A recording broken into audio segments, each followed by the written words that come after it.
Welcome, fans and friends, and those who accidentally find us. I think I muted myself a little bit again. Oh my god, I'm a hot mess No, today. you're fine. So, we're in podcast number 15, folks, and we're almost just one after 14 and one before 16. So we're really getting ahead of ourselves here. We really are. We're gonna be legal soon. I know, right? We're gonna be legal to marry or do all sorts of naughty Oh things. yeah. I'm telling you. Watch out, girl. That ceremony. Watch out. We're gonna have that feminist Andy Murray come in and officiate for us because I down God. in the program.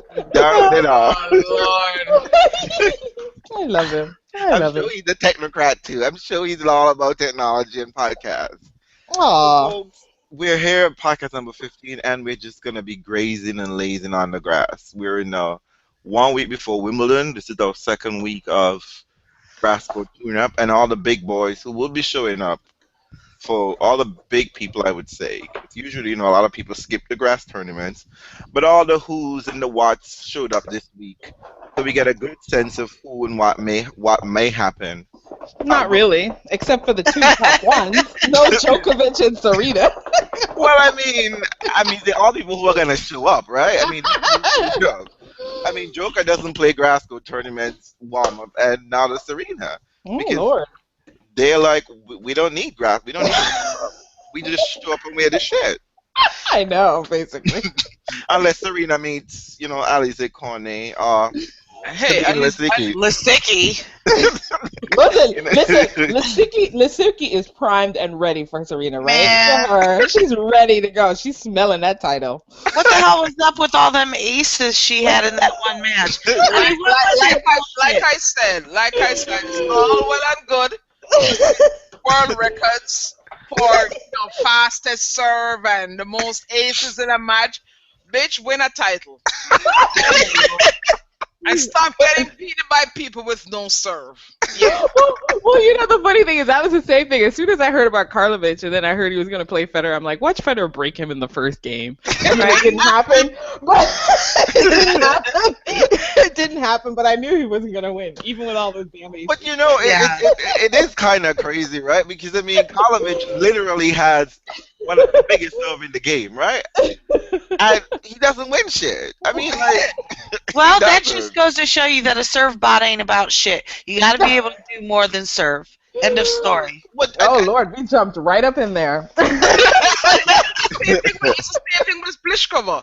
They kept talking today. She has the most aces on tour this year. She's Who not cares? It. I know. Yeah. This goes back to, it goes back to that Serena incident because, we talk about, Serena game is a serve. But it's just like, no, it's not. Clearly not. Clearly not. Because, when you're a serve bot, you're a scrub. Serve bot all scrubs and winches. They don't play. But, when we're talking about Sabine Lisicki, it's kind of interesting because Sabine Lisicki, she could only hold one thought in her mind at any one point. Because earlier in the year, she wasn't serving so big, but her ground strokes was on point. And every time she would get into the thick of the match and she was in trouble, she couldn't bring the serve. She couldn't ace. She's just throwing it medium pace all the time. But the ground stroke was working. But all of a sudden now, the serve is working, but not the ground strokes. Like, girl, get it together. Get it together. Watch her get it together for Serena and then flop the next round. Watch. You know how they do it, right? But anyway. We got ahead of ourselves, and people. Today let's get to the results. So, as you might have suspected, let's deal with the men first, because we always do the ladies first. You know what? And as Andy Murray's running this shit as a feminist, it's the men will go first. Okay, the men going first. So Andy. So Roger scalped himself another title. I'm Vulture. I don't know. What number was this? 86, title number 86? Yeah. Yes, and his 8th title at Halle is his 10th final, and and still he making it look hard. I'm telling you. Remember the days? I remember the days. Hey, it's hard. It's hard. Any given Sunday, Federer was in a final. Listen, that time has passed. Okay. That is memories don't live like But these days it's hard for a brother to get to a Sunday, and when he does get to a Sunday, these scrubs. And if it were like Djokovic, it's gonna be a hard fight. But these scrubs are coming out like, I think I could win this shit. Well, that's how they feel. I'm gonna take my time now. My time now to get this Negro. Well, waiting for years to grab this Negro. I think Federer can claim to be black because he's Swiss or chocolate. Oh my God! He doesn't identify. He doesn't. He can identify as black, because being chocolate. He feels chocolate on the inside. He feels chocolate on the inside. They all sound alike, no? No, but it's. I was rewatching because of course I watched it this morning, but I was too tired to really zone in. And then I rewatched today, and Seppi was playing really good tennis. I'm telling you, really nice. Federer had no break points until the second set. None. I know. Seppi was not messing around. I mean, his volleys were on point whenever he went to the net, and he retrieved and got some balls back. I couldn't believe. And then his return of serve. Oh. Yeah. I mean, of course I didn't watch, right? Of course, yeah. Of course. Your life is more than tennis, apparently. Apparently. I don't know how. I don't either. I have no idea. But I did check out the match stats. Of husband and children. I mean, I know. We gotta get rid of that shit. But I was looking at the match stats, and if you just glance, you're really not even sure who should have won. It was tight. It was tight. Federer had no break point. None in the first set. Except he just played I guess sometimes he played a poor tiebreak. Yeah, he won only 1 point. They get to a tiebreak after it takes that much effort to just get to the tiebreak. But I thought that he would have been better because he was the one having... But can we talk about the fact that at 30... How old is he now? 33. 30, enough. I mean, this man is competing in the way he's competing. I mean... I think that possibly, he and Seppi had dinner together the night before. Fed probably put some shit in his food to slow his ass down. You know what, though? I have to agree with Karen on that, because I was thinking about it, and listen, given all that Fed has achieved, to just show up and do the work each round, when you can't even get these younger guys to stay focused enough, right? You can't teach that. I watched it and I was looking, I was like, you know what? He just workman. He was like a workman this whole week. Yeah. It was not easy. His A game was not there, but he was like, you know what? Put my head down and let me just survive out here. Yeah, get it done. The whole tournament. And I was impressed because, I mean, it's more impressive than you can realize when you look around and you see all the people struggling who have supposedly are in the better physical shape, probably. It's like, you got Grigor, you got all these other people sort of struggling to bring themselves to be present in the moment. They're not kind of struggling; they're struggling. It's a struggle fest. The struggle is real. Isn't this his fourth title for the year? Yeah, full title for the year. Plus he's made 2 Masters finals. You know what? He should totally probably retire soon, right? He's done. He's so done. But you know what's interesting? Do you know what I know? You know what I didn't realize? Ivo Karlovic is 36. Wow.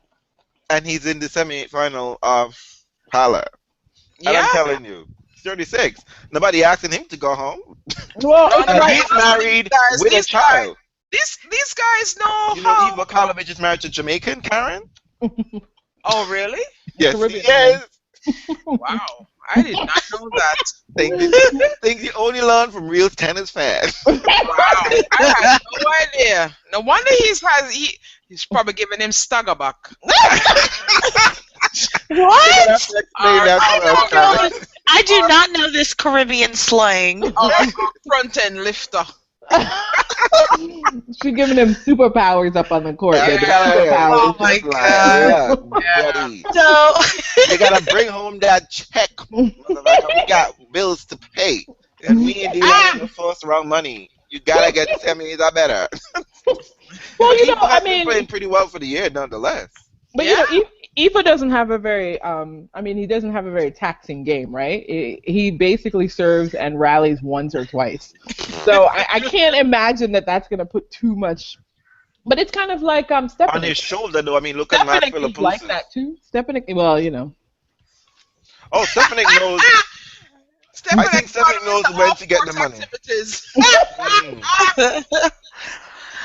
Oh my God! Stepanek knows when to show up for a singles tournament and when not to show up. Well, I mean, he makes that doubles money. Yeah, but I mean, it was good to see. I mean, people could make fun all they want, but you know what?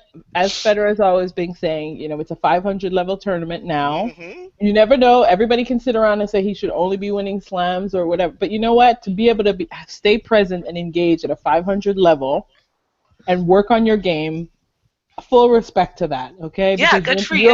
Your moment will come. Maybe it's gonna be this Wimbledon. I don't know. Maybe it'll be U.S. Open. Who knows? I'm just trying to check something out. So people are trying to tell the know that Federer getting 500 points. Mm-hmm. I mean, people, y'all know when Joker show up, points ain't up for grabs. Okay? They gotta take shit like, look, you motherfucker only had one top 10 player up in the ground. You know, just one big boy, Federer, and you know he's struggling. He was struggling in these minor tournaments. This was the time. You know what pisses me off? I mean, if we really just want to break it down, we talk about how much Federer's struggling, but he's still number 2 in the world. I think we should probably just shut up. He's number 2 in the world. He's winning titles. He's going deep every time. Well, most times. Look, I'm not considering Federer. I'm putting this when I say struggle in quotation mark because Federer isn't struggling when we're going to talk about Grigor. I mean.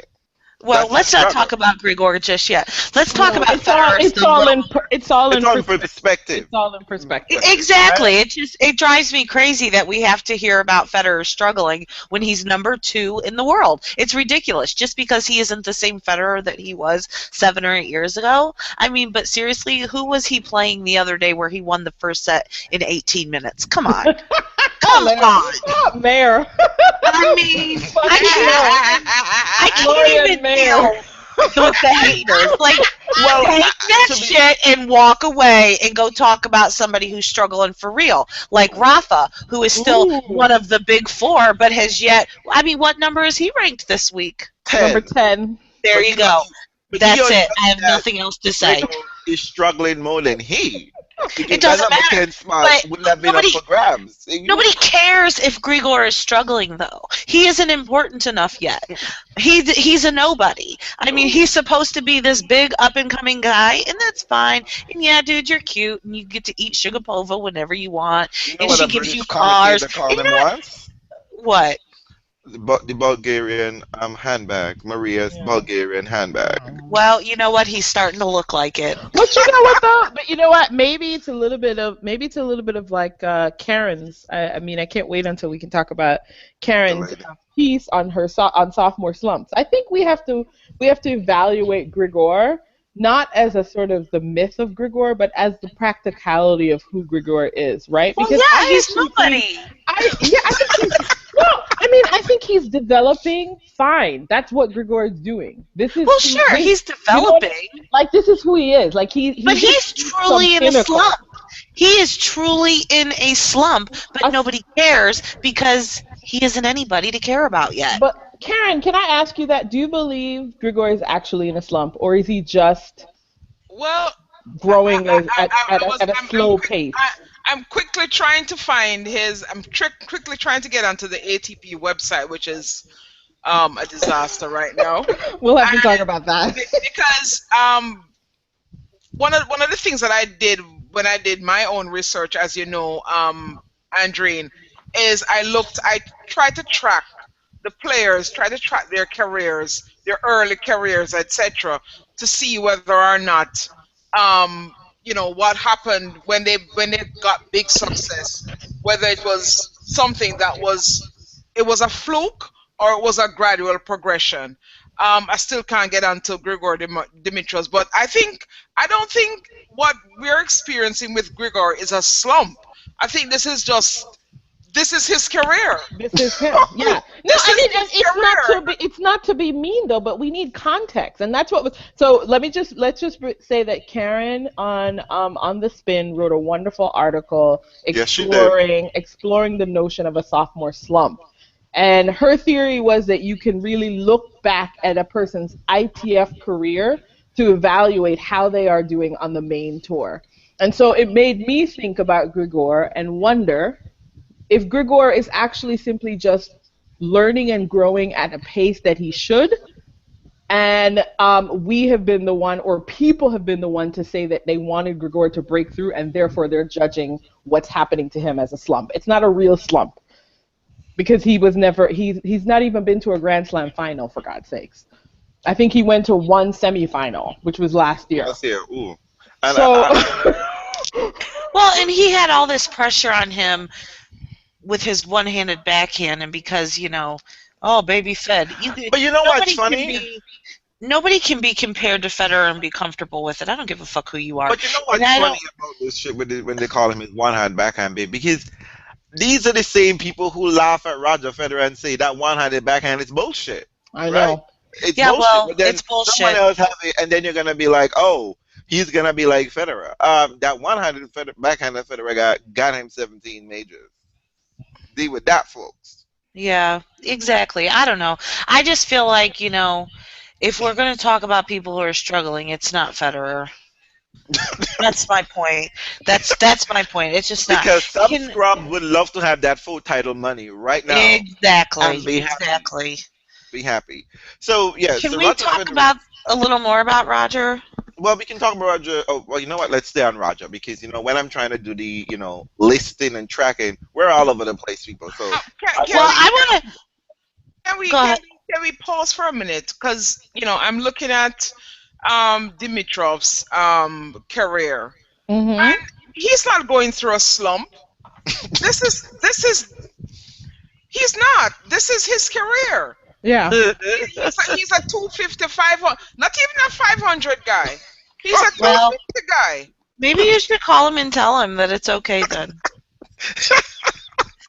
It's okay, Grigor. This is just who you are. Exactly. It's all right that you can't do that, baby. You go out.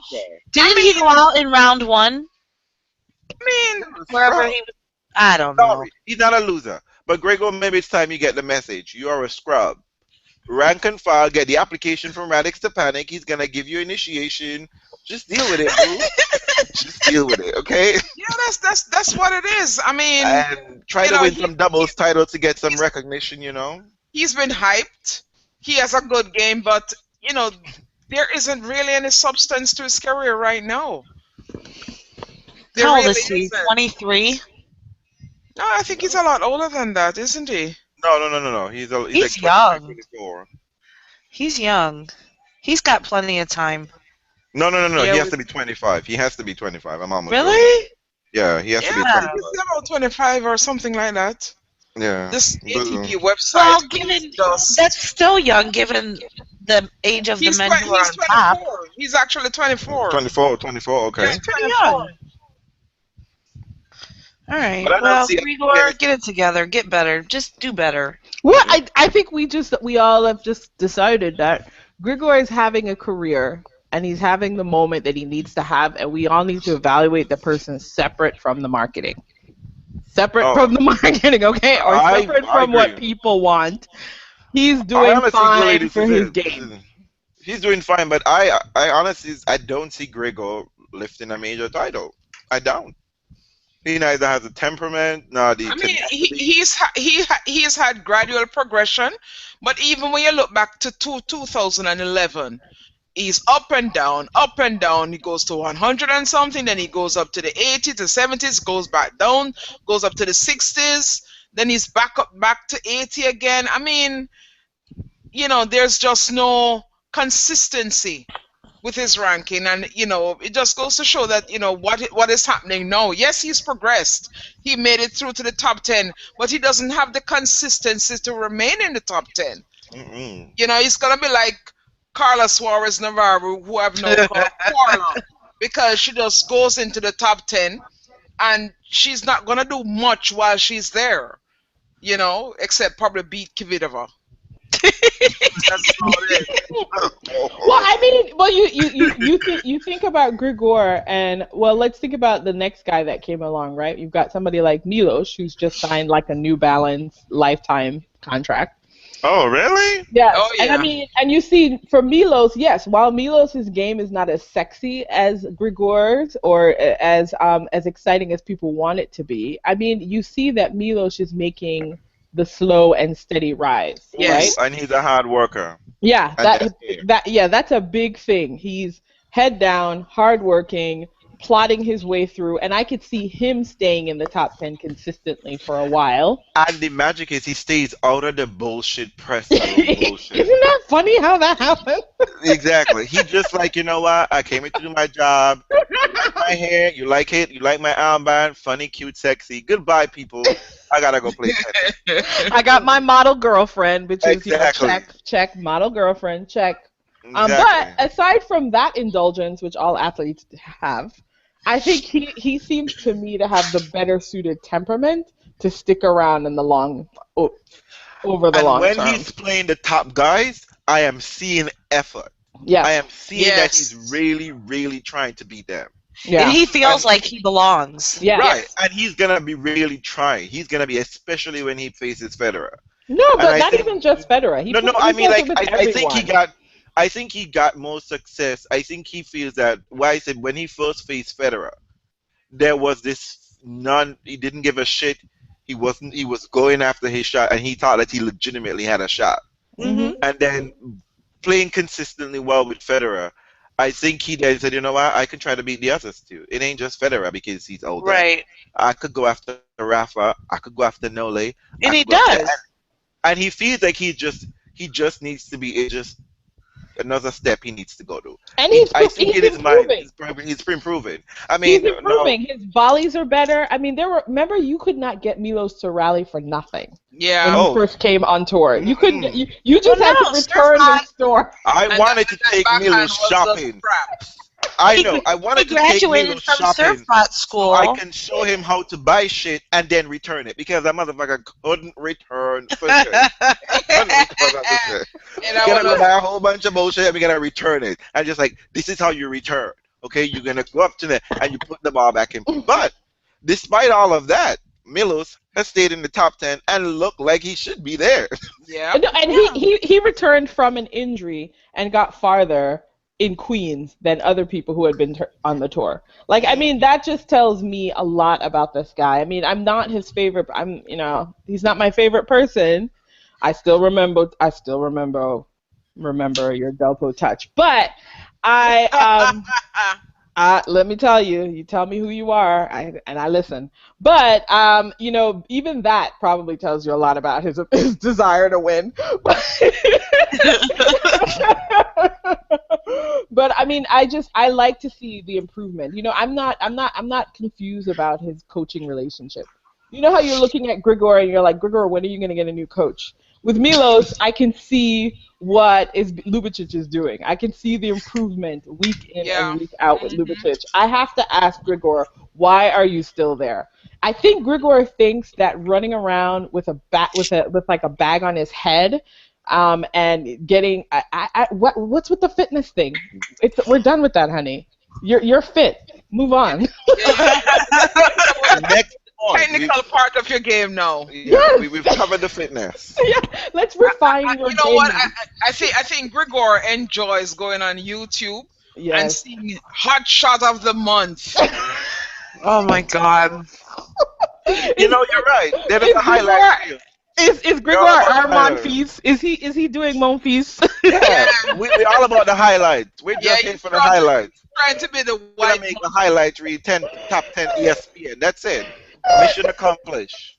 We're gonna get lots of Facebook friends and lots of followers. You know what I mean? That's what we're here for. Because what does he really need to do? Maria wins tournaments and gives him cars. He doesn't fucking need to win. Oh my That's God. right. Anyways, Right.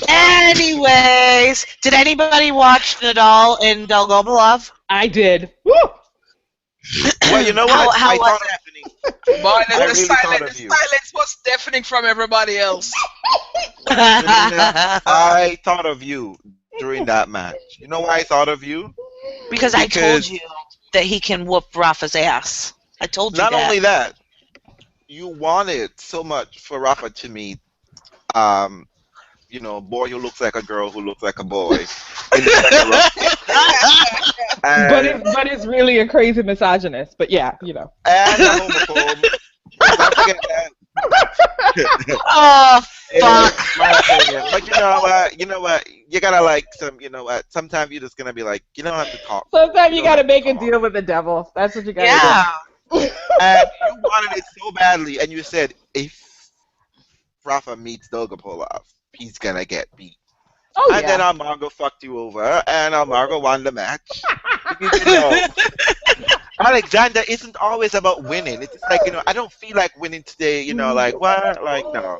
He wasn't interested in beating Almargo. This was not the Spaniard he wanted to beat. So Hey. he let Almargo beat, whatever the case may be. But sure enough, showed up on grass, and he played his ass. And what was funny that he could have won the match in In straight straight sets. sets. He should have actually. Well, he takes little mental vacations throughout But matches. you know what I find is No, so no, amazing? Rafa Is had I don't know. I that mean, I don't know what happened. I didn't watch it. I just saw that Rafa lost, and I was pleased to see that Dolgo won. Not that Rafa lost, so back off, fuckers.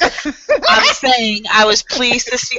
I like to see Dolgopolov do well. I just wish he could buckle down and be consistent because he has the game to compete with anybody on the other side of the net from him. He can compete. And I have a Karate Kid in the background.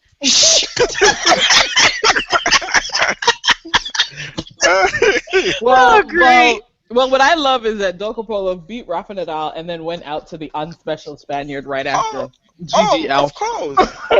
So That's what I'm talking about. Dolgopolov is interested in that kind of thing.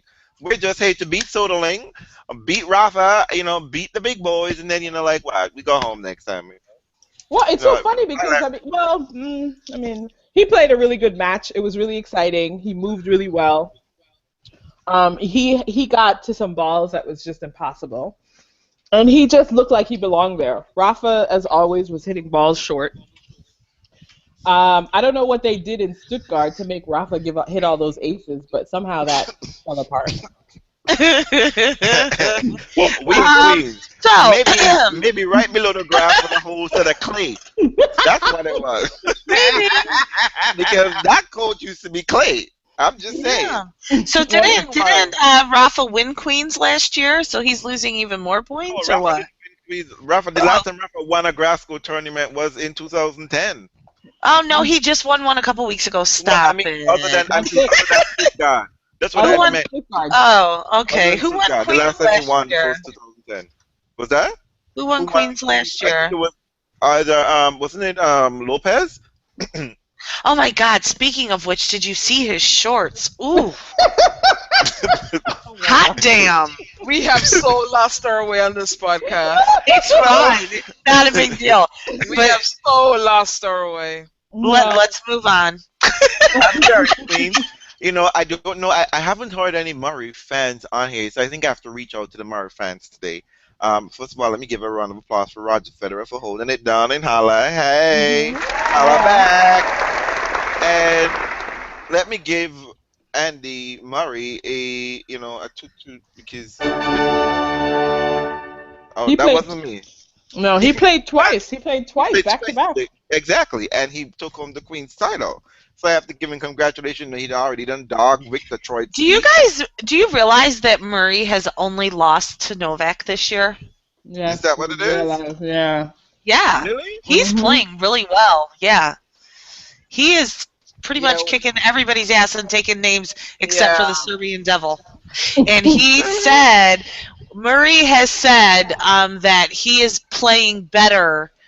He basically said a watch out Novak because he was like, I'm playing better than I was when I won Wimbledon. So all I have to be he said all I have to be is better than Nole. Hey, I'm all for the shit talk. Talk the shit. But you know what? He's right though. He is right. But we all know that 2013 Wimbledon final was shit. So Murray could barely. I don't know. So I don't know why he was able to win that. So good for him that he knows that he's playing better, because we knew that too. Yeah, girl. Murray, when you are not subjected to the ignominy of getting bageled and breadstick by Nole at his will, at his discretion, you can try to talk to me about. You see, there it goes. You see, I was trying to build some Murray fans, getting into the podcast here, and then you see, and there they went. Bye. Satan, tennis Satan, you're a liar. You are trying to just bring me down. Tennis Jesus, fix it, tennis Jesus. You know what? I'm excited to me, like, you know what? I'm happy that Murray thinks that, you know, that the only person who can beat him is Nole, and he could beat against anybody else. But, you know, Wimbledon is going to prove you wrong, girl. You're not winning Wimbledon. It may, but up until this day, today, he hasn't lost to anybody else. Well, and that's good for him. Like good for him. But yeah, good for him. You know, fuck a Murray, right? Nobody else is getting bageled and breadstick by this motherfucker. Embarrassingly, okay? Even the old man Federer is winning at least 2-3 games in the last set. Murray, get your shit together, okay? You're Scottish, English, you're not Egyptian. Don't be fucking around in denial. Well, you know what? I think Murray was just letting you know that he's prepared to bring it at Wimbledon. Yeah, so I think he was throwing a little bit of shade, and I appreciate it. I like it. Yeah, I like it. Come at him. Look. I like it a lot. Well, I mean, so we also saw defending U.S. Open champion Marin Cilic attempt to play some tennis on grass. How'd that go? You know what? It went well, but you know what? I have sort of like weird flashes whenever I see Cilic on grass, because I always am reminded of his whole withdrawal and the whole controversy, so I can't quite get that out of my mind whenever I see Cilic. So that was difficult, and then it was also very difficult for me to enjoy Cilic versus Troicki, because I have a long memory as well, so seeing those two together. Two weeks in a row now. I can't deal with it. I can't deal with it. I mean, I know we're all supposed to move on, but I can't move on. I really can't. Me neither. And so every time I see the two of them together, I kind of giggle. I was looking at Troicki yesterday during his match against Murray. Clearly, I don't really have a lot to do because you know I'm actually watching Andy Murray play tennis, and I'm looking at Troicki and I'm thinking to myself, why are you still here? Why are you still, and why do you look so big, and why do you look so tall? You were much shorter back in, you know, pre-needle days, you know? Oh. He's allergic. No, there were no needles because he's allergic to needles, okay? He has a needle phobia. Just so you know. Let's stick to the fact, you know? Yeah. I don't mind the facts, but I tell you, the impression it makes is really uncomfortable. Yeah. So, I'm not, but you know what? No, as we're skirting, as we're kind of like skedaddling down this road, you know, I just want to say, you know, like, you know, again, you know, tennis Satan is trying to get me in trouble. I just don't appreciate when I hear people like Andy Murray then turn around and say, you know, like, oh, it's the appearance of the game. You see, they're all with this image bullshit. But if you really want to clean up the sport, say you really want to clean up the sport and say something. Don't say they're hurting the image of the sport.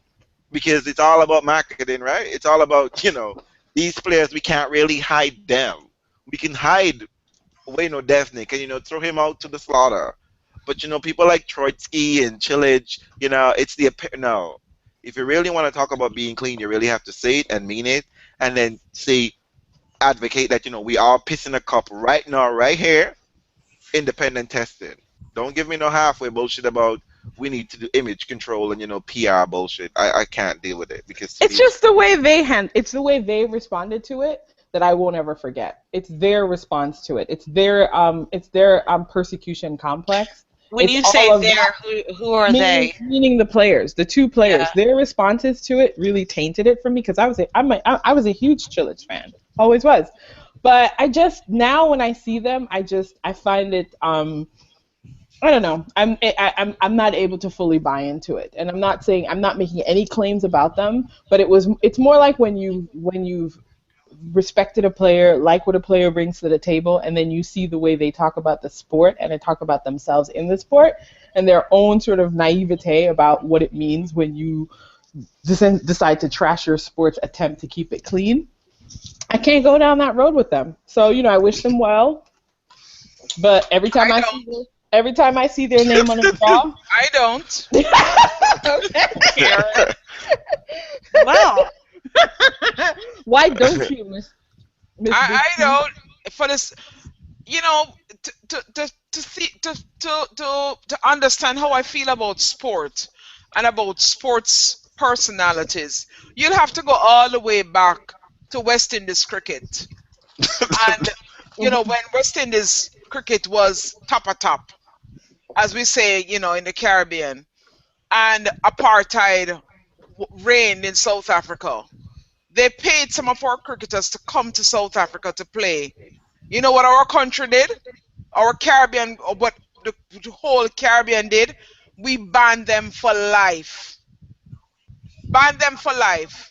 And years later, we did our own Truth and Reconciliation, and we decided to honor one of the guys that was banned for his contribution to the sport. And that Negro got up and talked about not regretting going down to South Africa. You know what we did? We took back the honor. Because that's what we do in Jamaica. You don't go out and trash your sport. Yep. And then expect us to roll over and, say, oh, he served this man. No. You should come out and you should say, listen, what happened was wrong. What I did was wrong. I brought the sport that I loved. I brought my colleagues, and I allowed my colleagues to go out there and basically be my mouthpiece. I was wrong. I didn't follow the rules. I deserve what I got. Yep. I'm back now, and I'm here to please the fans and to hope that the fans will embrace me once again. Be humble. I want you prostrating. Yeah. But Cilic, even worse than Troicki, basically comes back from a doping ban and wins a freaking Grand Slam. Right? How does that work? All through 7 rounds. Was never, ever even had a sniff of winning a Grand Slam title. All of a sudden wins one, and I should be happy?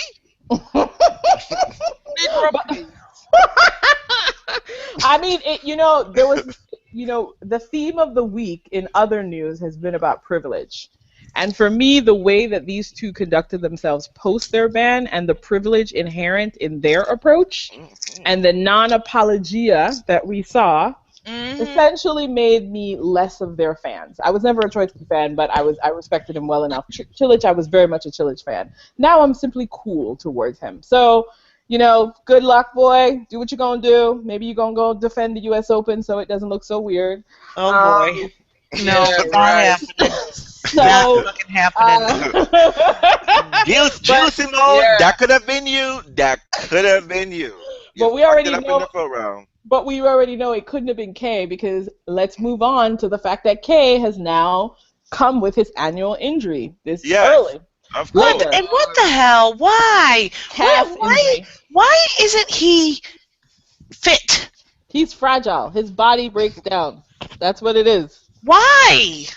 Because maybe he's not meant for tennis. Somebody said that once. Somebody says that maybe he pushes himself too much in. Because he is 5'10".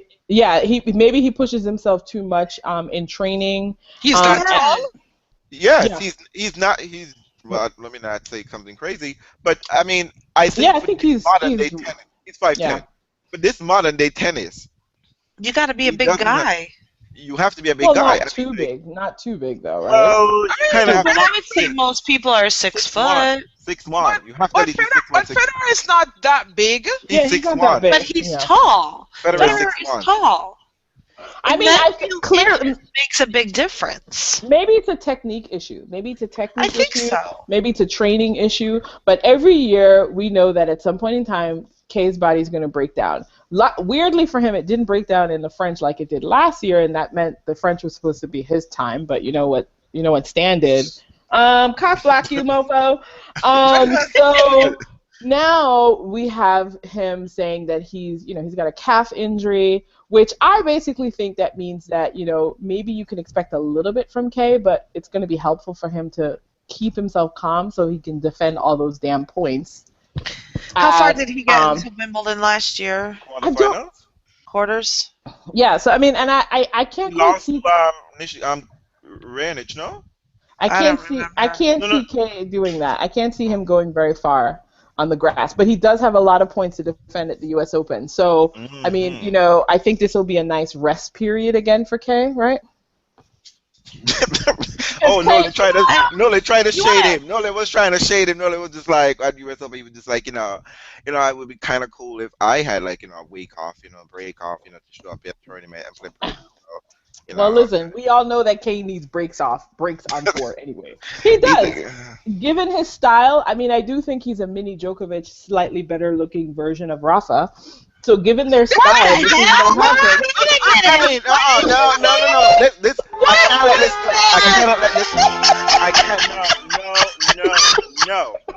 don't even know what just happened. Oh my God! No. Listen, you all don't think that Kay is a better version of is just a better version of Ferrer's plus Rafa? Come on. Wait. You're talking about looks or just tennis? Tennis? Come on. It did not come out that way. It didn't come out that way at all. I thought we were talking about looks. No, tennis. Oh, I mean, his style, right? His style is very sort of. It's the homogeneous style of tennis that is played on the ATP. The three of them. The three of them have very similar style. Like they're versions of, Ferrer is the originator. Rafa came along and is a better version of Ferrer, and then Nole is just a better version of Rafa, and then you've got Kay, who's just a smoother, prettier version of Nole. Oh my God!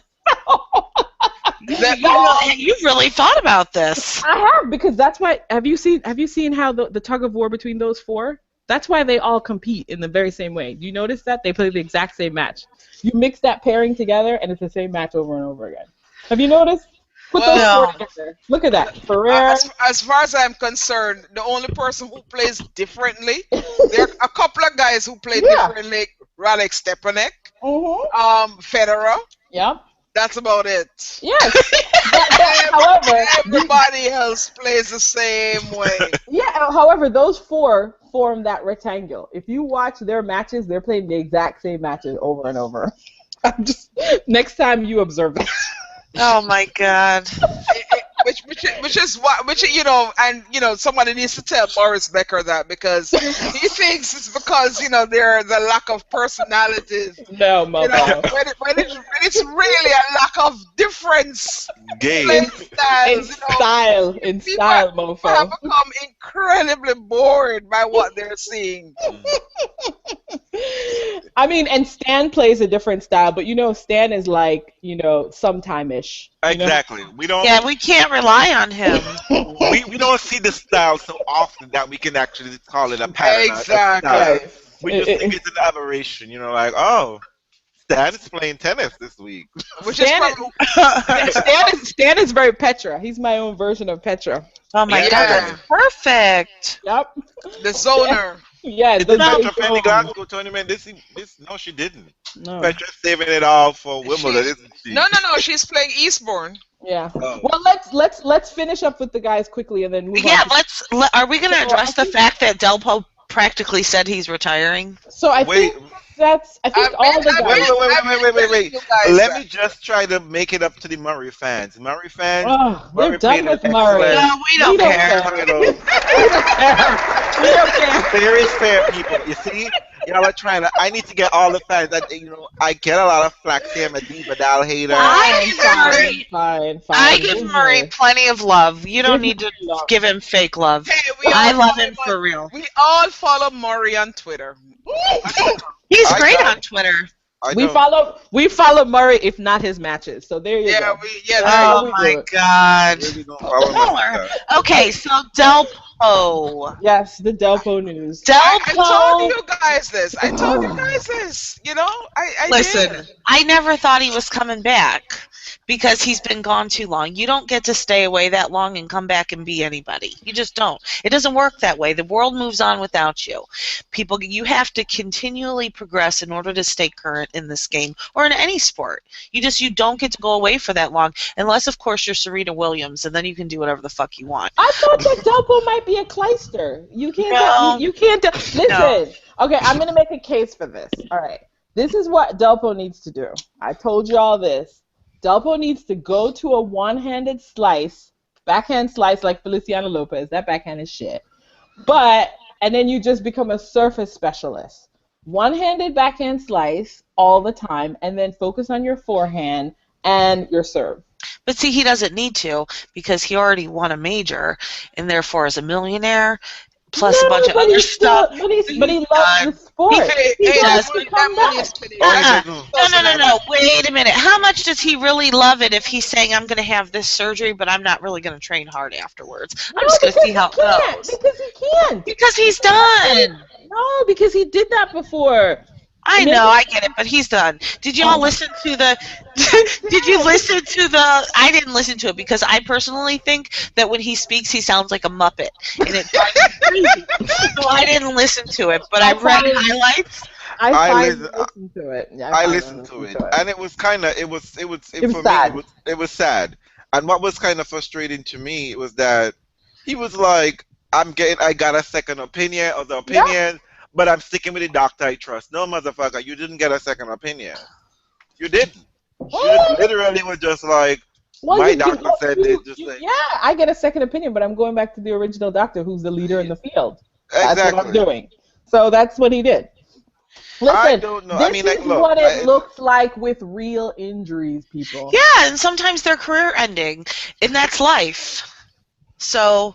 You know, not the PR we get where somebody is told that the injury was do you want to hear something so politically incorrect? Are you ready for this? Please tell me. I'm not going to throw anybody under the bus who said this to me, but there is someone that I trust who likes to, keep up on the tennis news, and I'm like, hey, listen, the podcast is coming up. What's going on in the week of tennis, world of tennis this week? Because, I didn't watch any.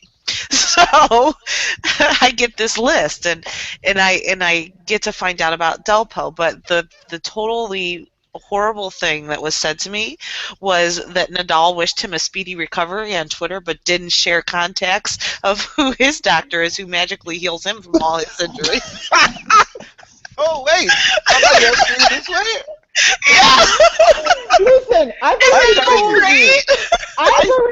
already told you that I want to pack Monfils, Tsonga, Robin Soderling, and all these people up and Delpo in a box, and I want to ship them to Spain because they have advances in science that we don't have in other countries. It's either that or we're going to school of Hogwarts and witchery, and Professor Snape or Professor Slughorn is making up some magical potion. No, because you know what? I don't even know because listen, right? I know how limiting we are in the U.S. There are things that we don't approve here that are perfectly reasonable to do in other countries. So maybe that's the state. Maybe that's exactly how it is in Spain, right? No, because they would talk about what they were doing if that were the case, but we don't know what the fuck they're doing. Well, whatever it is, I want Rafa to invite those guys over to his house and make sure it happens. So Rafa, have tapas. invite those four boys because we miss them on tour. We miss them being consistently healthy. So you need to tell them what you're doing. Yes, Kay. And you know what? Rafa's not inviting anybody anywhere because he was declared an honorary Parisian. Did you know this? Yes, we saw this. I thought I loved the French. So he's busy. He doesn't have time for the peons of the sport. Well, whatever it is, some injuries are a bitch in the sport, and some of them really take your heart and break it. And that's what's happened with Delpo. For the Delpo fans out there, I pour a little bit of wine for you, but I'm not going to throw it out there because I like to drink it. So I'm going to drink a little bit for you. All right, let's wrap up the men and talk about Raonic coming back. Do you know about this? Raonic coming out of retirement to play doubles with Marty Fish. I think it's fun and I think it's sweet. It's like he's doing a friend a favor. No. But no, it's He's nice. doing a solid. He's doing a solid. Yeah, he's doing a friend a favor because we all know Marty Fish isn't mentally stable and he needs someone to hold his hand out on court. And that's all right. I get it. Panic attacks are a bitch, but that's what's happening. I know it doesn't sound nice, but that's exactly what's happening. Look. So, wait. Let me see if I get this right. No. We're gonna have a man play doubles who always look like he's coming in as gangbusters. Listen, Raonic was the first one to say that Marty was going to have to do all the heavy lifting. He said because he wasn't good at doubles when he was good at tennis. That's what he said. So now he's just, look, he said he was going to lose. He said, I'm going to lose 5 pounds before the tournament, and as soon as it's over, I'm going to gain back 10. But it's good though because that means that they have made sure that they have done what they need to do in terms of doping protocol because that's what stopped them. No, that's what stopped them the last time. You're right. You have to do all that you need to do. So I hope that you have fully respected the protocols in the sport, boys, and that you don't expect to pass like you did last year. And so we will welcome you back in because we Where need are they you playing for this American tournament? in Atlanta. Oh, somebody needs some tickets sold on in Hotlanta, don't they? This is what this is about, right? Yes, we're gonna go to Hotlanta. We can follow all the usual suspects. Marty, I guess you and your maybe I should set up a charity event or some shit like that. Oh Jesus! You cannot rely. I mean, Andy Roddick up at net. This doesn't have anything to do with Andy being at net. This has to do with Marty not being comfortable to go back on court, and he thinks he's going to do better this time with a friend by his side. That's exactly what this is about. It's not a bad thing. I mean, he's testing the waters, and he's got a friend there to help him out. That's what's happening. What I think is nice about it? It's so cute, right? It's so tennis. Cute. It's so cute. I mean, it's like I'm going to bring my friend back from play retirement. with me. Karen, we don't do warm and cuddly, do we? We don't do warm and cuddly. I just think this is so pathetic. Oh my God, Karen! Don't you listen? I'm just listening. I'm biding my time. Listen, Karen. Listen. As Malcolm X used to say, they love Andy Roddick. You can't say mean things. Malcolm X said this? No, he said it just about white people. But, oh my God! I was just like, no. So you have to be careful when you slap down their heroes. Okay, you can't just slap down people's American heroes randomly. Andy Roddick is an American hero, and so is Marty Fish. Marty Fish is not an American hero. For delicately avoiding talking about mental health when it would be really nice if he could just do it. But we're gonna pretend that he is. Right. So what's up with the ladies? So we're gonna move on and we're gonna say, welcome back, boys. We're gonna look forward to you. I'm sure Tennis Channel is gonna show it on TV for a change. Wait, so that's gonna be good news. So we're gonna ignore the fact that Federer, checked Boris Becker. Oh no, we're not ignoring that. We're coming back to that. We'll come back to it. Let's get to the ladies. So ladies, come back to news you should listen to. Yes, honey, that's what we're gonna deal with. But we're gonna go to the ladies. Ladies. So, the ladies. Anna had a hot run in Paris and she burned out on the grass. Are we surprised? I told you, Anna Ivanovic doesn't go away. Ivanovic the terrible doesn't go away. Ivanovic the terrible is always there to fuck up Anna's program. She was defending that title, wasn't she? Oh, we all feel bad about it. Anna was trying to get cute with herself in this boyfriend business and trying to run amok and trying to act like if Anna Ivanovic is the shit. But Ivanovic the terrible, let her know, girl, no. I am the one in control here. You don't try to run shit. I let you win when you need to win. And you got a good run in Paris. You got a semi-final check. Back into your slump and your hole of losing in the first round forevermore. Maybe she needs a rest before Wimbledon. To do what? To do what at Wimbledon? I mean, I don't know. Well, let's go. She gotta look cute in a Eat white strawberries outfit. and cream. She look cute in a white outfit for sure. With money in the bank, Anna's gonna look cute in her white at Wimbledon. That's about it. All right, fair enough. Well, let's think about the other ladies. Like, I saw Pliskova and Kerber today. That was a very enjoyable match. It was. I For the ladies. I didn't particularly care for the outcome. Because this chick cannot take care of Bear for anything. I don't know. You know, I like Kerber when Yes. she's taking control of points. Yes. I don't like when she sits behind the baseline, stretches out that long ass racket, and gets balls back. Does she have a super long, like Bartoli style racket? Yes, she does. Oh God. You know, which I think is illegal, but It should be. I mean, you know, it's an it's like extra having racket. it's like having go-go gadget arms. Yeah, exactly. And so, you know, I mean, I liked her yesterday when she was whooping Lizicki's ass because I just can't stand Lizicki just grinning and cheesing and smiling on the court. Well, and sometimes she cries, and that's fun. It creeps me out when I see it, and I'm like, why are you laughing? She doesn't like Stepford Lissicki. Wait. You're trying to come for my number 4 pick? It's my number 4 pick. No. She, you know, as my friend Marissa says to me, she's laughing because she doesn't want to cry. But listen, she don't mind crying, so that's not her problem. Yeah, That's my number 4 pick who's gonna get wasted and cry and, you know, get all bubbly and then pass out. It just creeps me out. It creeps me out every single time I see because I just think it's so fake. You know, there's all this laughing and all this crying and all this. Oh, girl, get a grip. I much rather see her laughing and grinning than balling on the court because, you know, wasn't she the one Serena had to console on court one? Yeah, God. Yeah. A mess. You know what? Whatever. Yeah, but I I did enjoy the match. I like what I appreciated from Pliskova, even though she lost, was her fight. Yeah. You know, staying in the points, fighting to the bitter end, and you know, she lost it in the third set tiebreak. It was her first Premier final, first tournament on grass that she you know, that she's done so well, and I was actually looking forward to seeing how she played on the grass because I've been watching her all season long. That's another player.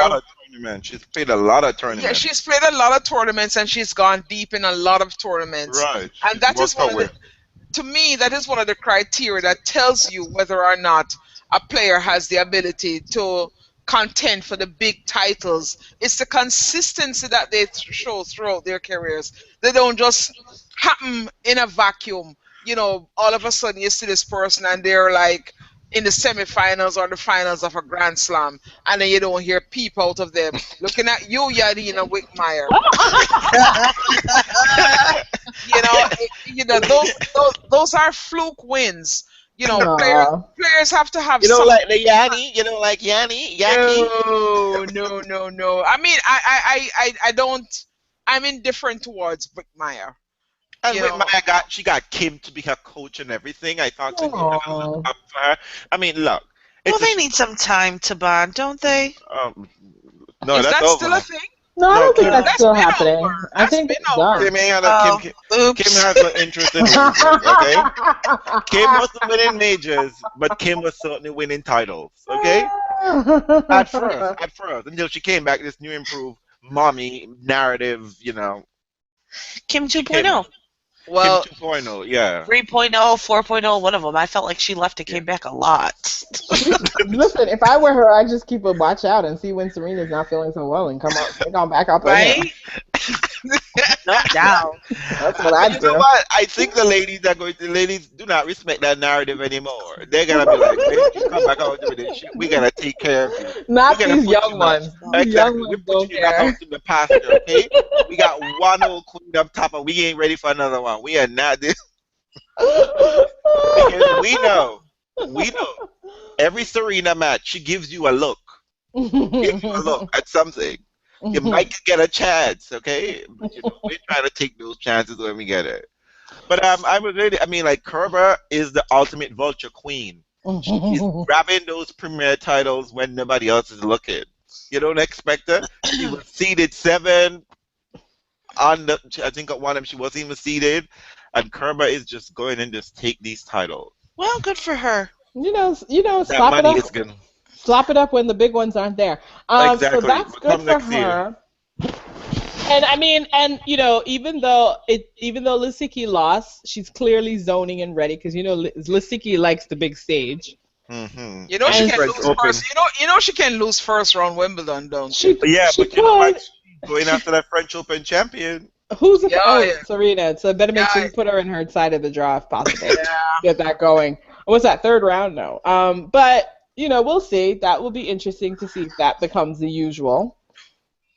And who else did we see this week? Did we see Aga lost early? I think. No, Aga didn't play Birmingham. Oh, it was last week. Oh, we saw Daniela get pretty far. Oh, yeah, Daniela had my number 3 pick. Yes, she is. And we weren't in Thailand. We weren't in Thailand. Matches. We weren't in Thailand. That's right, Danny. You make some money for Papa, okay? You make some money for Papa. What about the return of Laura Robeson? Yeah, she got her ass handed to her. That's what happened in that return. I am a little bit confused. See, this is why. Oh my God!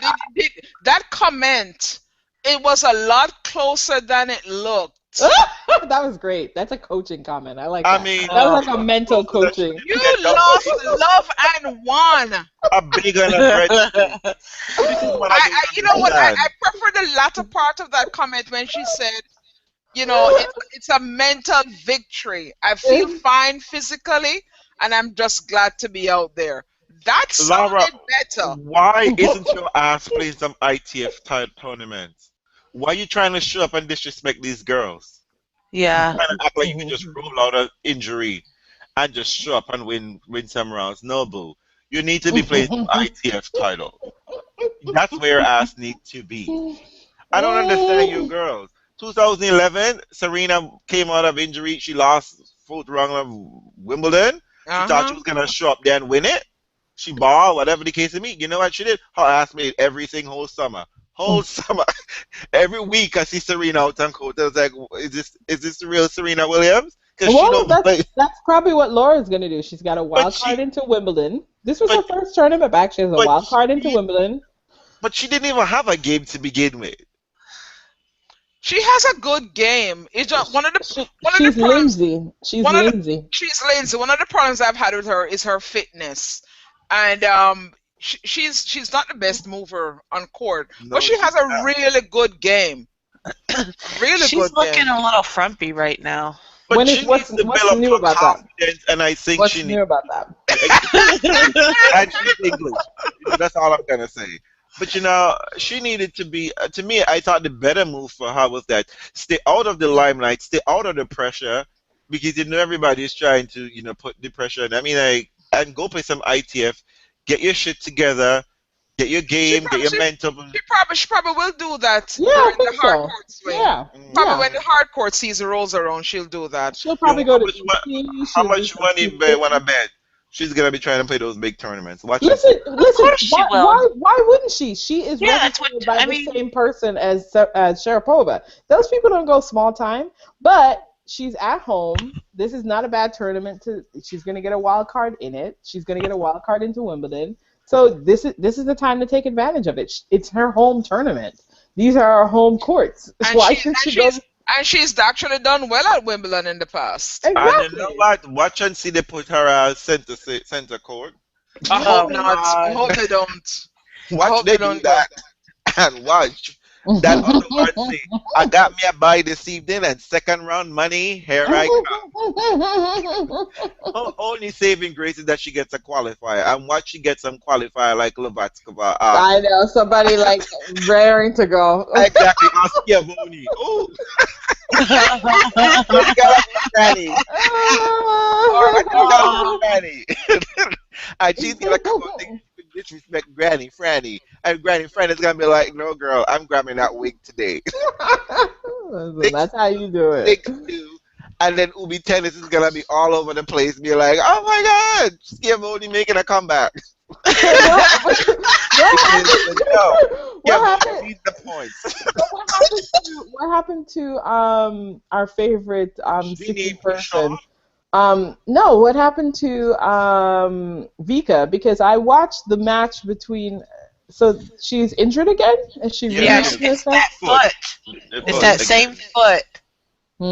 That foot's a big deal. It's not in her mouth this time, people. And it's not in her mouth this time. Yeah, is she gonna be okay for Wimbledon? Because it seems it's doubtful. Plus, you know what? Vika knows. Vika knows Wimbledon is not her spot, so she's gonna just. She's just getting her for hard courts. For hard really? courts. Well, she made it to the semifinals. Well, technically twice because she got to the semis of Olympics. But have you ever really remembered Vika on grass? I mean, Vika's not really got known to the for semis grass. of 2012 Wimbledon. So did Grigor last year. What do we know about that? So I'm just saying that's not her category. That's not her what I keep space. telling people. You know, you only need to look to see how certain people move on a surface to know that it's not their natural. Yeah, that's not her space. It's not a natural fit. She's a hardcore player. You only need to look at her feet when she's playing to see that she moves like a hardcore player. You know, I mean, one of the few all-around players you have right now is Simona Halep. Simona Halep's game translates to every single surface. I've never seen her play poorly on any surface. She gets beat. Who? Simona? Yeah. She can translate it, whether she chooses to or not. That's another thing entirely. Her game translates to every surface. Okay, that's okay. Yeah. In the purest form, her game. Yeah, her game can work on that surface. Just clarify that because Karen, you done drag Simona so many weeks in a row. Trying to prop her up this week. Trying to make sure you're consistent. That's because Karen's love is hardcore. Oh yes, right? Yeah. It's one of those hard loves. It's a hard love. Simona's in a punish. What you do with those legs? It just. Oh my God. You know, I know I took a lot of flack in social media this week. Did you? When I defended her firing her coach. Oh yes, we did. You know, you know, yeah. And you weren't the only one. You weren't the only one. Somebody else said, you know, it reminded them of Ivanovic. You know, it's looking a little. But the difference for me between Ivanovic and her revolving coaching door and Simona is the fact that Simona is still being consistent. She's not winning titles, but she's had a really good year so far, you know, compared to Anna, who used to go out in the first round and, you know, was just not performing. She wasn't doing anything. I mean, since 2008. Yeah, I mean, it took her forever. First time that Anna got to the second week of a major, I think. Yeah. No, I tell a lie. She got to the quarters of Aussie Open last day, I think it was. But it's the first time she got to she got to the round of 16. She beat Serena in the round of 16. Yeah, she got to the quarterfinals last year. Yeah, which was the first time in 6 years. Right, she got there, and first time since 2008, she got to the semifinals of a major. So, you know. Listen, this is my perception of Simona. My thing about Simona is I don't think there's anything wrong with Simona's game. I really don't. I think that, so it's one of those strange things where last year she did well, and then she made this drastic coaching change, and you're like, what? Okay, fine. There's a reason why you like to work with somebody who's Romanian. That's fine. That's your preference. However, that person took you to where you needed to be, and it seemed like it was working. And now I think she's on this kind of a search that I really don't think has anything to do with her game, and has everything. Yeah, and it has everything to do with her mindset on some level. That's the only parallel I'm drawing to Anna. Not so much the result, but the search for something that has nothing to do with the coach. You know, I'm like, your game is fine, hon. You trust your game, believe in your game, you have it. But something is happening where she's trying to like stir the pot. I don't know what she's searching for. There's no magic bullet anywhere for her. You just keep on doing what you were doing. I mean, I think it's nice that she's back with Cahill. I mean, that she is with Cahill, because I think Cahill will be like, listen, girl, listen, Simona. Oh, she's gonna stick with Darren? Yeah, she's gonna stick with him through Wimbledon. He's probably gonna be the one because you know that he's such a calming influence. But is he gonna be like her coach, or is he just with her as part of the Adidas team? Part of the Adidas team and just advice. He's probably just gonna remind her that just take this one match at a time. You know exactly what to do when you're out there. Just play your game and stop thinking 2 paces ahead. Stop thinking about defending points. Stop thinking about the fact that you're this top 5. Whatever it is that's clouding her mind. Because I don't really understand why she's on this search for these different coaches. It has nothing. Her game is solid. Like that's to me. I feel like it's something more.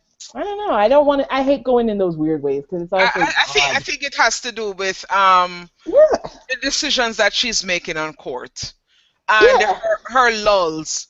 Her mental game sucks. Yeah, like it has nothing to do with your coach. What are you doing? What's going on? I don't know. Well, maybe she needs to be inspired. Maybe she's not. Maybe she's not getting. Release her beast. Is that what you need? Somebody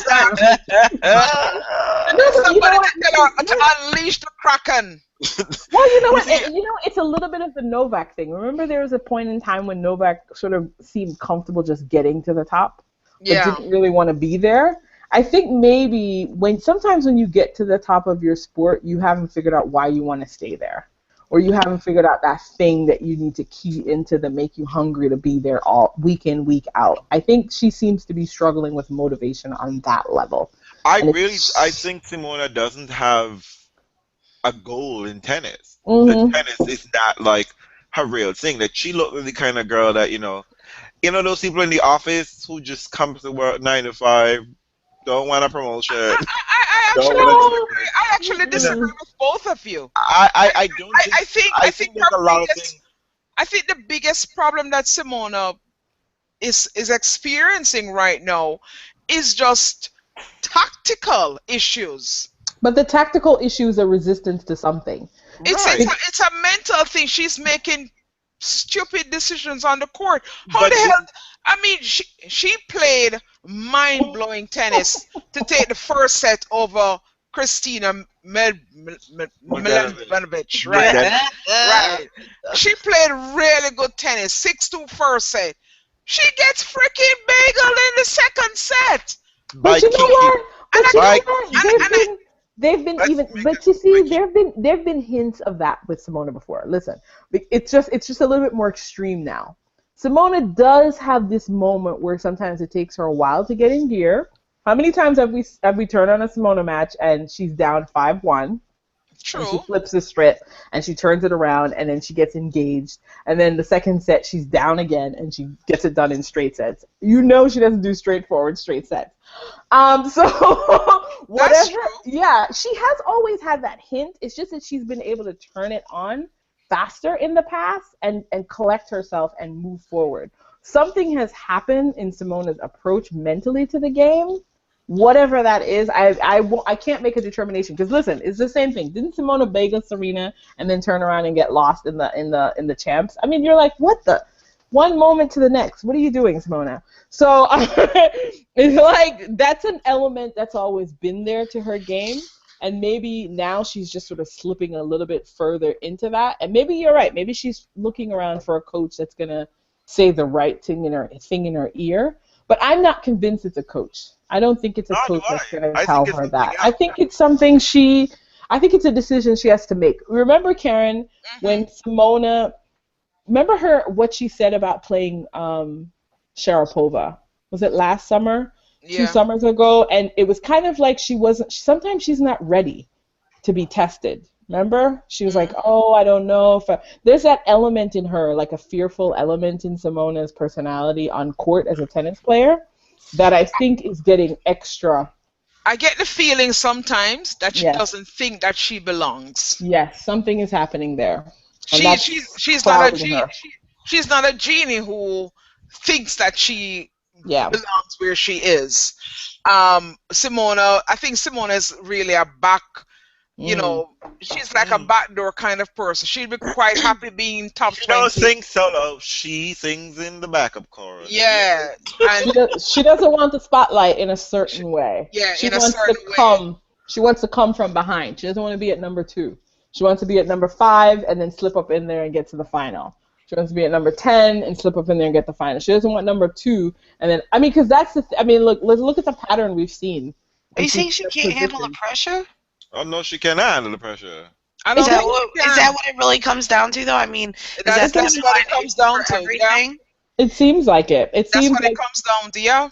Yeah, it does. It does seem like it seems a little bit. I mean, it seems like she and Kay are suffering from the same malady, which is we all expect them to do well, but in their moment, they don't want to do it. They can't do it. Something stops them from doing it. Maybe we just need to stop paying attention to them.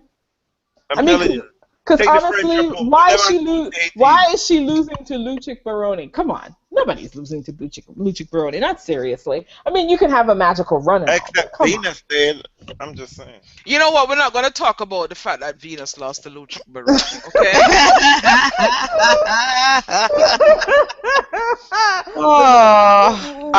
That's one of those things that did not happen. Yeah, we don't believe in those magical runs. We don't believe in those magical runs. But there's no reason. Yes, there's no reason for Simona. When you watch Simona play Lucic Baroni, you realize that Simona is playing mindless tennis, and there's no reason for that. So, I hope that Darren will be a calming influence and just remind her of what she knows, which is that she plays pretty damn good tennis, and she just needs to focus. So she just needs somebody to straighten out that head. A little bit, you know. Sounds good. I don't like Simona. Oh my God. Shut your mouth. Why not? Why not? I don't know. Why not? What is it about you know her? what? I shouldn't say that I don't like her. I'm indifferent. Yeah. Well, she's not Svetlana, but what are we going to do about that? I don't know. I don't know. You know what? I mean, she seems nice. You can't get. You know what it is? She's inaccessible to you, isn't she? You can't quite pin her down emotionally. No, I think she's. I don't care. That's what it is. I don't care. I've never tried. You should. You don't want to be sharing your number. I'm just saying you should. I mean, I've had some personal interaction with her, and she seems extremely nice. She is really love the game and be all about like fans. She will do anything for her fans. It seems like. I mean, like she'll sign forever, whatever. She seems like a genuinely nice person, but I just don't care. She doesn't. Yeah. She doesn't register as being hot or cold. She just registers being blah. Interesting. I mean, like, you know what? Maybe if she can get her mental game under control and become more consistent. Glasses and the big book bag and full with all the textbook, you know, like. I don't see her like that, but I don't know. I guess. She doesn't. You know. Maybe again, it's about all the hype that's been around her. You know, just watch her for the tennis. That's what I tell people all the time. Yeah, she's got tennis, but you never know what you're gonna get. Yeah, just watch her for the tennis. She plays really beautiful tennis. I love watching her play, especially when she is coming from behind. That you know how she revs herself up. Yeah, starts off really slow. Then all of a sudden you're like, "What the hell, Simona? Where was this 10 minutes ago?" I know. She's what you call, Janina, a slow burn. Yes. Well, you know what? Serena can be that girl sometimes. I can appreciate that. She's a slow burn. Yeah. Well, I mean. The approach is, I mean, I guess the result. Why do I feel like Karen's always talking about pot on some level? Because you're thinking about pot? Maybe. Anyway, folks, let's move on. Okay, so let's move on from the tennis. That was lovely and wonderful. I'm excited to see how everyone does at Wimbledon. I'm looking forward to the outfits. I'm looking forward to the draw. I'm looking forward to all the 3 Aegon tournaments that are happening this week. I can't keep all. Aegon 1, Aegon 2, and Aegon 3. Aegon every grassroots tournament right now. I don't get it. And I'm getting confused. Is it Aegon Classic, Aegon Championship? I don't care. It's Aegon. As long as you get their name right. I'm confused with all the damn Aegon. You are. Did we have Aegon last week? I don't know which one we're talking about now. Aegon love. Do you know what's helpful? You know what? You know what was helpful? They had Crazy. the Nottingham crew really played up the Robin Hood thing, so that really helped with the distinguishing. So I know there's an Eastbourne and the Nottingham, and I think there's a third Aegon, but maybe it was just this week's. They're all owned by Aegon. This one that we're playing is Aegon too. Well, you know if it's on grass and it's in England, it's Aegon. Trust me. It's Aegon and it's Boodles. Remember Aegon and Boodles, which is basically rich people showing up watching tennis players play and drinking champagne. I'm just like, so that's law. Antitrust law that they can't run this monopoly shit. This is crazy. No, it's let fine. BP up in this shit. Listen, let somebody else. Do they pay well? Huh? Do they pay well? Of course they do. They got money. Well, then who cares? Exactly. Aeon and all do Aeon 1 and Aeon 2 is what is going to be happening this week. Did y'all catch any little bit of gossip from okay, so Donna Vekic, whatever her name is. Oh my lord! Now we've moved to the gossip section. All right. Yeah, let's gossip for just a second because I forgot it's about only this. rumor if you spread it, folks. It's only No, this is fact. I want to know. I feel like okay. So she did an interview and she was asked, "How do you feel about the rumors?" Mm-hmm. And that was her chance to shut it down, right? And she says, I just want to focus on my tennis, improve, and become better with each day. No other comments. Listen, I think the best thing that could have happened to Donna Vekic is this, because who the hell knew who she was until this happened? Right, but I mean, like, if you don't want the world to think that you're fucking fan. Obviously, we know, and you know, but we all know that tennis rates as a number. I know everybody hates to hear it, but tennis rates as like a 10 on the Richter scale from 1 to 10. Lower. So maybe an 11 to Brad Gilbert's ever-loving shame. Oh God. My favorite thing about Brad Gilbert is that he's always upset that a tennis person is not on the cover of Sports Illustrated. And I'm like,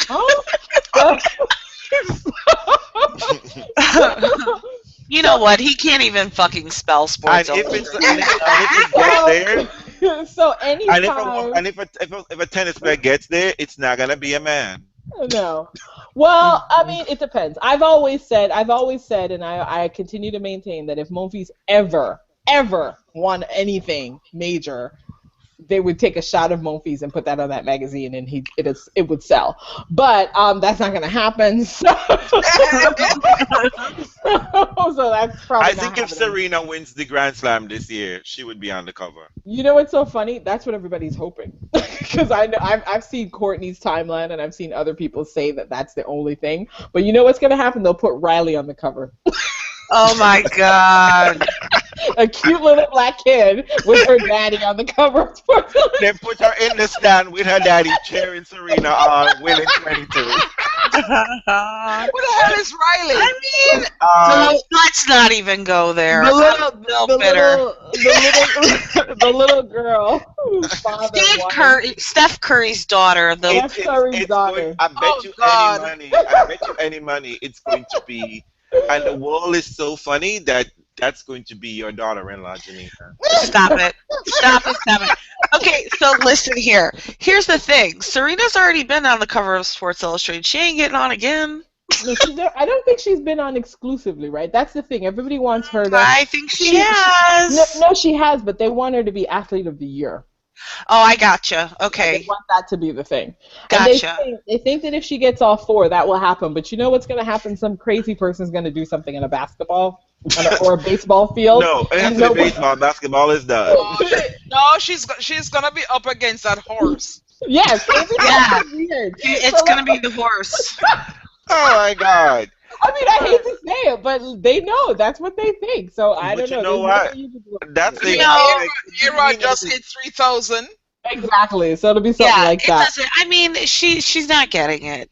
She's not getting it. When Federer was at his prime, did he ever get to be Athlete of the Year? No. Nope. You know, Rafa's won 11 billion, million, gazillion French Opens in a row. Did he ever get it? No. They tried to make that happen in 2013. Everybody. But it didn't happen. But it doesn't happen. Nah, bro. You know, I mean, we're not up for this. Thanks. It just tennis is big enough. It's not big enough. It's just not big enough. Bottom line. So we'll loop back around, and maybe this is the time to ask the question: is Boris Becker right? Do we need controversies and beefs to get ourselves on the cover of Sports Illustrated? No, we just need money. I'm sorry. Probably. No, I mean, like, what kind of look?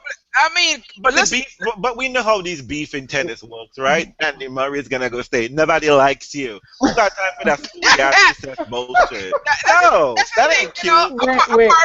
Apart from the Sharapova, Serena, Kerfoot. Right. Fake, right?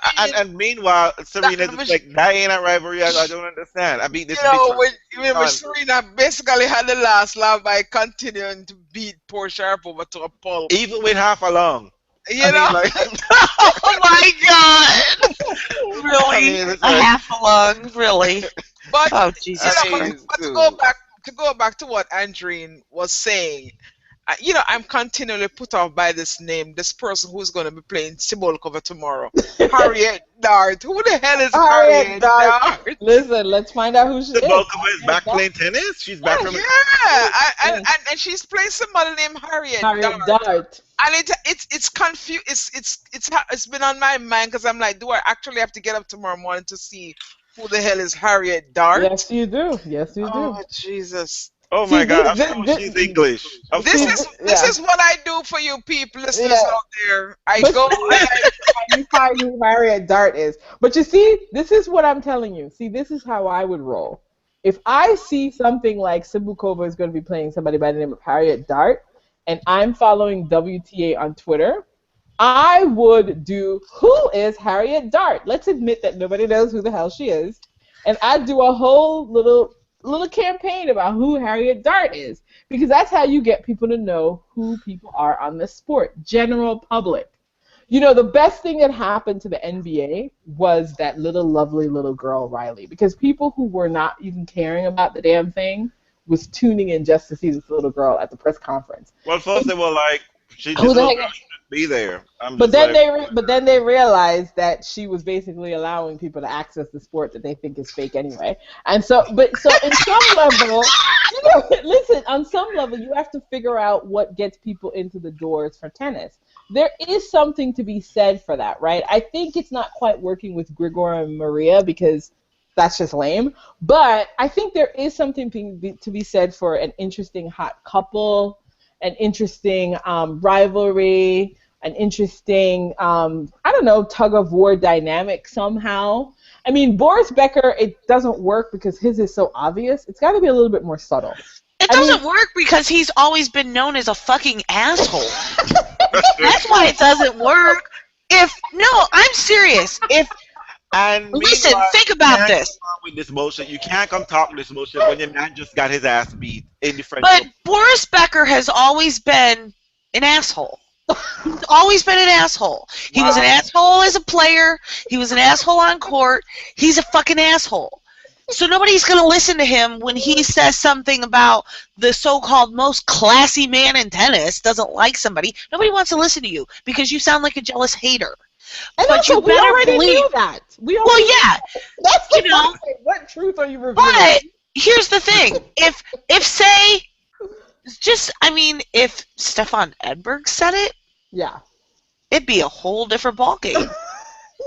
It would be taken more seriously. Everybody would be like, ooh, well, what really happened? Like, why don't they like each other? There would be some intrigue and people would actually want to know. But because it's Boris fucking Becker, who doesn't he fuck people in broom closets? But then the worst part of it is nobody takes him seriously. The worst part of it is that he follows it up by saying, "Buy my book." I mean, come on. Really? It's all about his own asshole agenda. But Federer being who he is, he shut that shit down. He's classy about it, and he shut it down. He just shut it down, and I say, you know what? Good for you. And he got his little dig in there. Yes, he did. He's trying to sell a book, right? Well, and you know what? I know. My favorite part was I used to admire him. I used to. He says sometimes you say things you should not. Of course, I don't like what he said. After all, he was once my idol. Right. Yes. But you know what? You know what I find surprising that this is not the first time that these people are coming after Federer, and I don't understand it. They've always done. Pat Cash That's about. went after Merker and said, Merker's trying to control Federer money. It's just like, and Federer just like, what the fuck is he?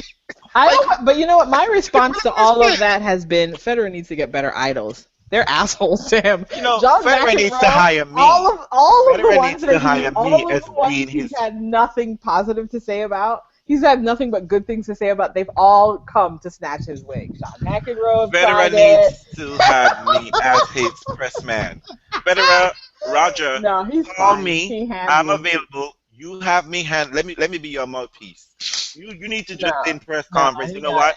I don't have anything to say, but you know what? Who would speak for me? My press man, Reels, right here, is gonna handle this. But he already handles it. He handles it by just looking straight. He does handle it well. My mother says all the time, just sometimes somebody just needs 2 bad words. Every once in a while, just give them 2 bad words, and they'll be all good. It'll be all good. Sometimes you just can't waste strength, elaborating in sentences. You just have to give people 2 profanity, and it'll be all good. Oh my God! For you. Well, you know what, Boris, you're an asshole. You think I just give it to you right there? Yeah, nobody wants to read your fucking book. No one. Yeah. What I find most crazy about this shit is that you're talking about a current situation. It's already published and printed in a book, right? Federer says it's no secret. He did say it's no secret that we didn't used to like each other. But that's what I find. He talked about it. I don't like the way he behaves on court and blah blah blah. And he said it's not that way anymore. And but what pretty I much find everybody so knows that too. So if Federer has a problem with someone, he says it. He does. He doesn't wait. He doesn't wait. He doesn't wait and says, and says shade right then in your face, motherfucker.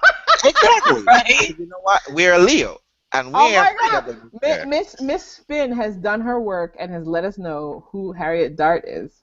Oh shit! And she's the daughter of Mrs. Hart. She looks like she's 15, and she was born in 1996. I graduated high school in 1996. She has won a total of $620. Oh wow! And she has lost to my favorite, Kirsten Flipkins. So I feel bad for that. Her highest career ranking is 354. Oh my God, she looks like a. I know, she's lovely. She's lovely. So that's a good. Still my tongue, Jesus. I know. It's a very good. She's raring to go. It's a good opportunity for her. She's getting a person coming back on tour. She could make a name for herself by beating Sivakova. Well, look at that. Won 2 ITF women's singles tournament, and how much Jeannie won? She won 2. Yeah, she's right up there with Jeannie. Hey.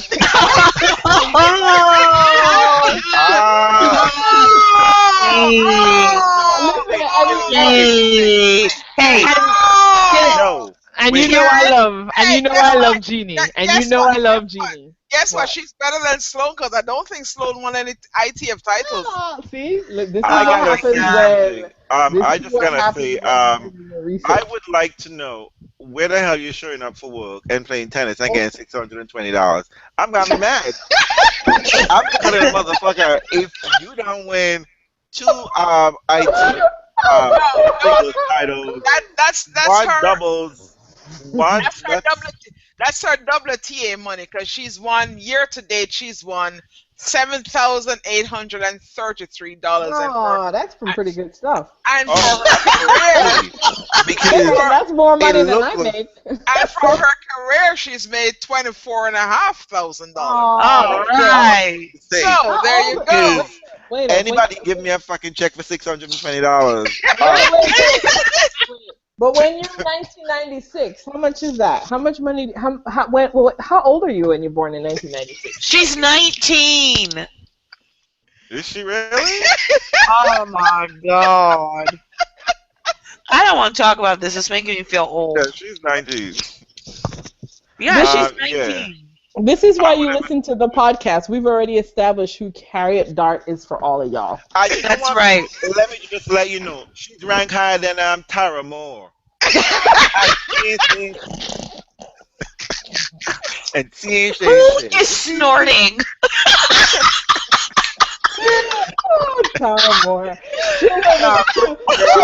She will forever live in infamy. That's good. You know what? I mean, did you get a wild card? Did you get a wild card? You brought it up on yourself. No, you brought it up on yourself. I don't even know who that is. Who, Tara Moore?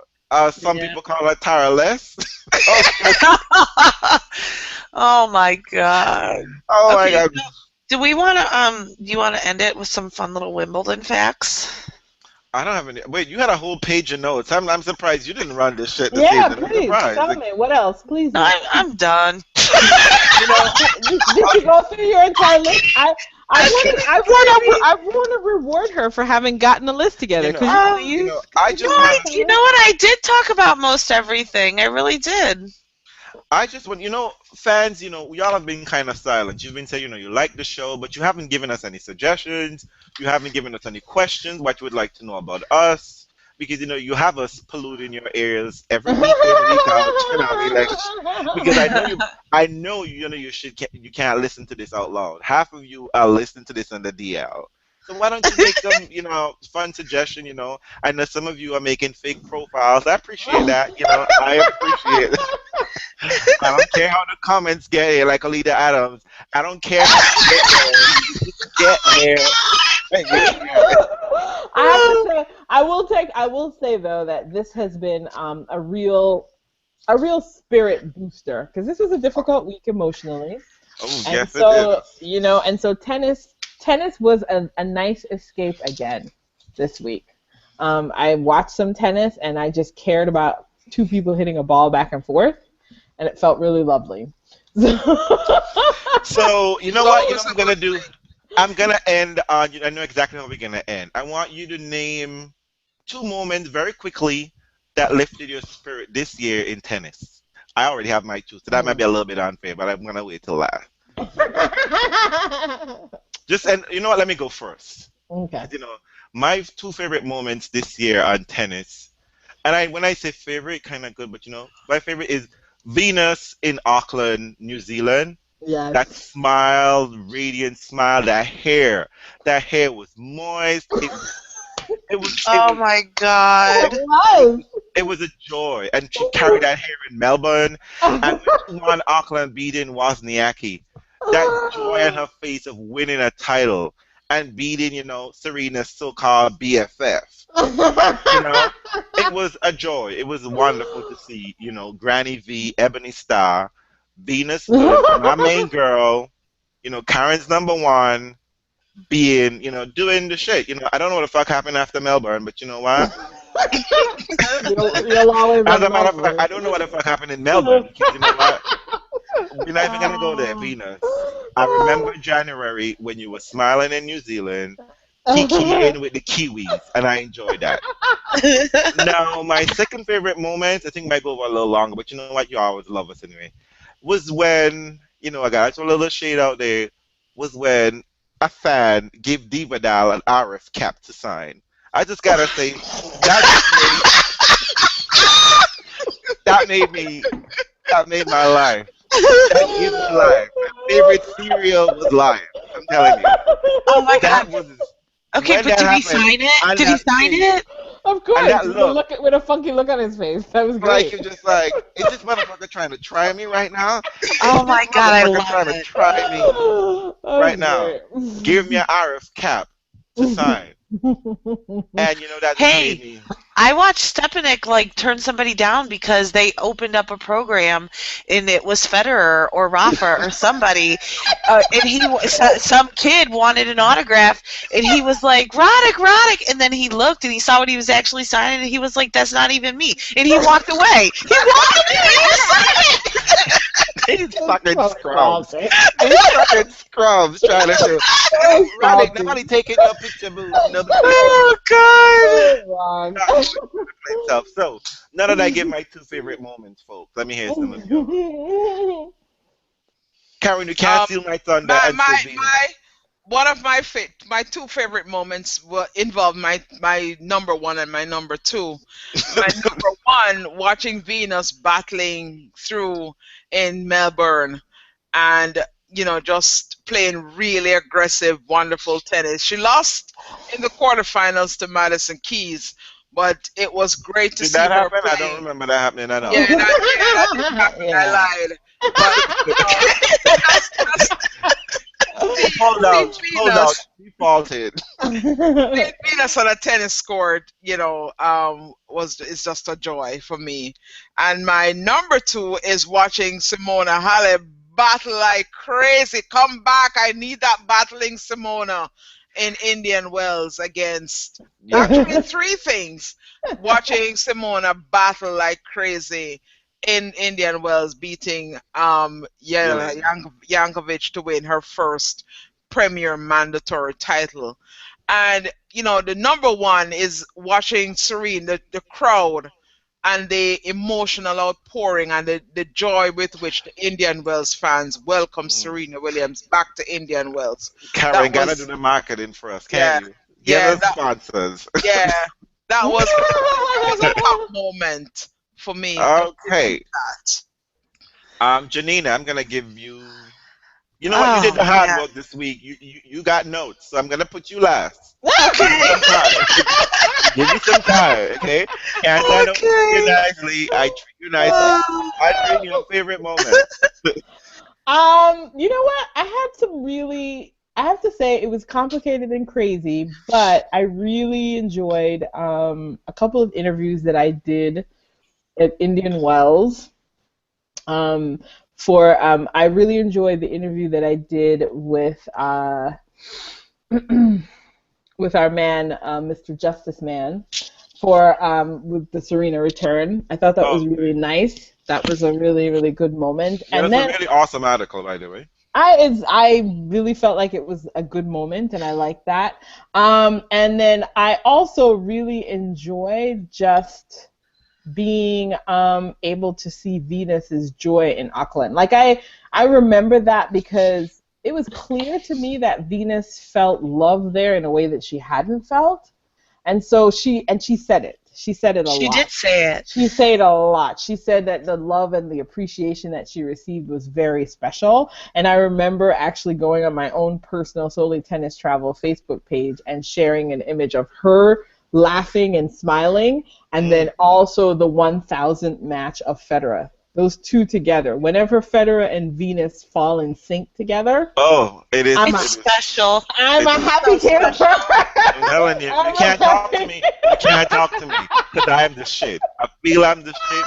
Venus and Roger talking. So they had a really nice week that week. They were jointly together on titles, and so I was a very happy fan that week. So yes. I will always remember 2005 Wimbledon, 2007 Wimbledon. Nobody can talk to me. Nobody. Venus looks great. She looked so happy. She looked so happy during that New Zealand period. I haven't seen Venus look like that in a really long time. So that did my heart well. That's my favorite moment of the year. Janina. Okay, so if you guys know me at all, you know that I don't have a very long memory. I really don't. But I'm listening, and I think so far I don't know that I have two, because I do have two, but one of them's mean, so I'll do that first. I hear my number two pick. Do that one first. I know, but I'm really happy that Stan won the French Open and not Novak. She's such a bitch. I am. You know what? But I love it. I love it because that's what makes it. That's what makes us who we are, girl. We're free to be bitches. Free to be bitches. Free to be black. I'm gonna be politically correct and free to be black bitches. It's good for the sport that someone didn't clean up all the big titles. Yes. It was good. But I think my most favorite moment this year was watching Serena go back to Indian Wells. And even though we've talked about it and we don't like everything that happened around it, the sheer emotion that happened when she walked out on that court, because she was scared and you could see it all over her face. First of all, Serena doesn't take her earphones off before she walks to her seat, but she needed to be sure that she was getting a warm reception. And you know what? Thank God she did, because I really think had she heard one boo, she'd have lost it. She probably wouldn't have played. I really think that. But that was, I watched it. I saw her tear up. They showed her family crying, and that was it for me. And we've been over this. Nina doesn't cry over tennis.